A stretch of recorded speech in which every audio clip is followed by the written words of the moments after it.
அண்மை செய்தி. செங்கல்பட்டு மாவட்ட ஆட்சியர் அலுவலகத்தில் நடைபெறும் மக்கள் குறைதீர் கூட்டத்தில் துறை சார்ந்த அதிகாரிகள் பலர் வருகை புரியாததால் பெயரளவுக்கு கூட்டம் நடத்தப்படுவதாக பொதுமக்கள் குற்றம் சாட்டியுள்ளனர். மேலும் கூட்டம் நடைபெற்றுக் கொண்டிருக்கும் போதே மின்சாரம் துண்டிக்கப்பட்டதால் மக்கள் சிரமம் அடைந்தனர்.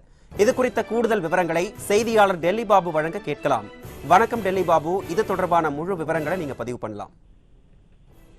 நிச்சயமாக அருண், தமிழகம் முழுவதும் திங்கட்கிழமைகளில் மாவட்ட ஆட்சியர் அலுவலகத்தில் மக்கள் குறைதீர்வு கூட்டம் நடைபெறுவது வழக்கம். மக்கள் குறைதீர்வு கூட்டம் நடைபெறும் நாள் அன்று மாவட்டத்தில் இருக்கும் அனைத்து துறை சார்ந்த அதிகாரிகளும் இருப்பதால் மக்கள் கொடுக்கும் மனுக்களுக்கு உடனடி தீர்வு கிடைக்கும் என்பது மக்களின் நம்பிக்கையாக உள்ளது. இதனால் எப்பொழுதுமே திங்கட்கிழமை நடைபெறும் மக்கள் குறைதீர்வு கூட்டத்தன்று நூற்றுக்கணக்கான பொதுமக்கள் மாவட்டத்தில் இருந்து மனு கொடுக்க வருவது வழக்கமாக உள்ளது. அந்த வகையில் செங்கல்பட்டு மாவட்டத்தில் இன்று நடைபெற்ற மக்கள் துறை தேர்வு கூட்டத்திற்கு சுமார் 11 மணி மேல் ஆகியும் பல்வேறு துறை சார்ந்த அதிகாரிகள் வராமல் இருந்ததால் மனு கொடுக்க வந்த பொதுமக்கள் நீண்ட நேரம் காத்திருக்க வேண்டிய சூழல் ஏற்பட்டது.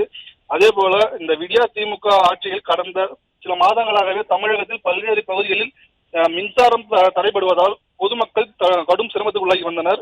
இந்த நிலையில் மக்கள் குறைதீர்வு கூட்டத்தில் நடைபெற்ற இந்த கூட்டத்தில் திடீரென மின்சாரம் சுமார் 20 நிமிடத்திற்கும் மேலாக துண்டிக்கப்பட்டதால் பொதுமக்கள் கடும் அவதிக்குள்ளாகி இருந்தனர். மேலும் மின்சாரம் இல்லாத இந்த நேரத்தில் மின்சாரத்துறை சேர்ந்த அதிகாரியும் இதே கூட்டத்தில் இருந்தது குறிப்பிடத்தக்கது.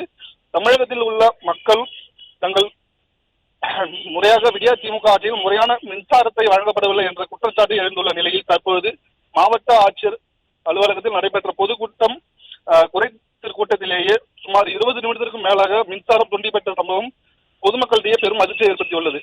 அருண்,